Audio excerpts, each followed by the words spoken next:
Visakha TDP జిల్లా అధ్యక్షురాలు Sarvasiddhi అనంతలక్ష్మిపై case నమోదైంది. కొత్తూరు నరేంద్ర అనే వ్యక్తిని గాజువాక పోలీస్ స్టేషన్లోనే చెప్పుతో కొట్టినందుకు అనంతలక్ష్మిపై సెక్షన్ 323 కింద గాజువాక పోలీసులు కేసు నమోదు చేశారు.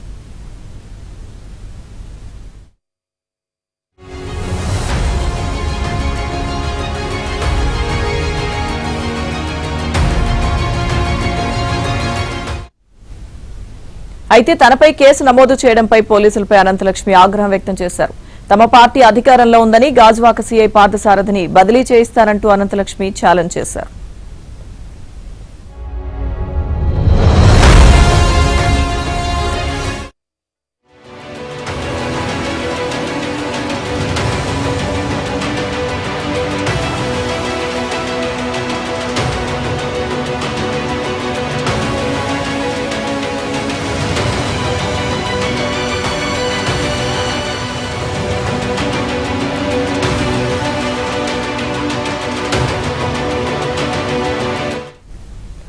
విశాఖ టీడీపీ జిల్లా అధ్యక్షురాలు సర్వసిద్ధి అనంతలక్ష్మిపై కేసు నమోదైంది. కొత్తూరు నరేంద్ర అనే వ్యక్తిని గాజువాక పోలీస్ స్టేషన్లోనే చెప్పుతో కొట్టినందుకు అనంతలక్ష్మిపై సెక్షన్ 323 కింద గాజువాక పోలీసులు కేసు నమోదు చేశారు. అయితే తనపై కేసు నమోదు చేయడంపై పోలీసులపై అనంతలక్ష్మి ఆగ్రహం వ్యక్తం చేశారు.